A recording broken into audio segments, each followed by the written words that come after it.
অঙ্কুরিত ছোলার উপকারিতা তো অনেকেই জানেন, ইংলিশে বলা হয় স্প্রাউট। এতে প্রচুর পরিমাণে ফাইবার, প্রোটিন এবং খুবই কম পরিমাণে ক্যালোরি পাওয়া যায়। ওজন কমাতে এবং ডায়াবেটিক্স নিয়ন্ত্রণের জন্য খুবই ভালো। যেভাবে তৈরি করলে সবথেকে বেশি ভালো বেনিফিট পাওয়া যায়। তো এখানে হচ্ছে আমি 1 চামচের মতো সরিষার তেল দিয়ে দিচ্ছি, আর এর মধ্যে দিব একটু জিরা, তারপর দিব হচ্ছে আদা কুচি আর হচ্ছে রসুন কুচি। এগুলাকে একটু ভালো করে ভেজে নিব। অঙ্কুরিত ছোলা বা যে কোনো স্প্রাউটস আপনারা হচ্ছে কাঁচা খাবেন না। এটা কিন্তু আপনার আয়ুর্বেদিক বইতেও লেখা আছে যে কাঁচা খাবেন না। খেলে হালকা একটু সেদ্ধ করে তারপরে হচ্ছে একটু মশলা-টশলা দিয়ে তারপরে খাবেন। আমি যেভাবে খেতে খুবই পছন্দ করি ঠিক সেইভাবে আপনাদেরকে দেখাচ্ছি।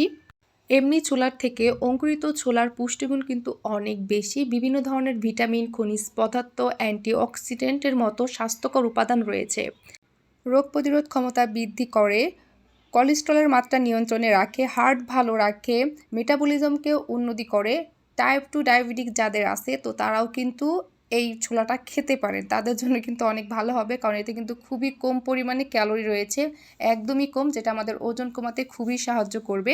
আচ্ছা, এখন কিন্তু আমি আদা, রসুন, পেঁয়াজ, মরিচ এই সবগুলাকে কিন্তু আমি হালকা করে ভেজে নিয়েছি। তারপরে দিয়েছি হচ্ছে সালাদ সবজি, এখানে গাজর, টমেটো, ক্যাপসিকাম দিয়েছি। আপনারা চাইলে যে কোনো 1টা-2টা সবজি দিয়েও কিন্তু করতে পারবেন। এগুলোকে যখন একটু ভাজা ভাজা হয়ে যাবে ঠিক তখনই হচ্ছে স্বাদমতো লবণ, একটু পরিমাণে হলুদ এগুলাকে দিয়ে আবার একটু ভাজা ভাজা করে নিতে হবে।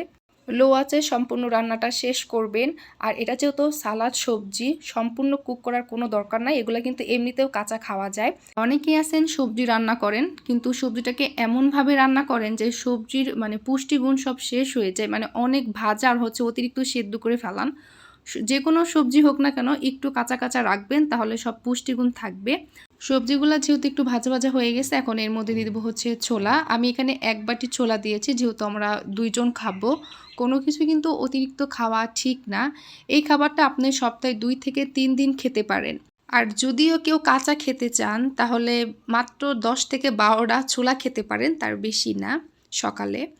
তো এখন হচ্ছে এগুলাকে ভালো করে হচ্ছে একটু ভাজা ভাজা করে দেন এর মধ্যে হচ্ছে একটু পানি দিয়ে, অল্প একটু বেশি না, পানি দিয়ে জাস্ট 5 মিনিট লো আঁচে আপনি এটাকে ঢেকে দিবেন।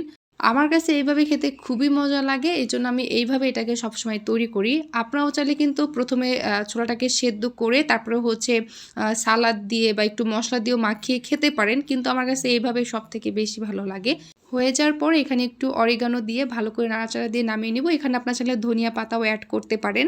এই খাবারটা আপনার বিকালে, দুপুরে অথবা রাতেও কিন্তু খেতে পারেন। অনেক সময় আছে না যে বিকালে একটু ঝাল ঝাল কিছু খাইতে মনে চায়, তখন কিন্তু এই খাবারটা খেতে পারেন। তো যারা লো কার্ব ডায়েট করছেন বা মেইনটেইন আছেন তাদের জন্য বেস্ট হবে এই খাবারটা, এটা আপনারা রাতে রাখতে পারেন। তো এই ছিল আজকের ভিডিও, আশা করি সবাই ভালো থাকবেন। আল্লাহ হাফেজ। আর ভিডিওটি ভালো লাগলে অবশ্যই লাইক, কমেন্ট অ্যান্ড শেয়ার করে দিবেন। আল্লাহ হাফেজ।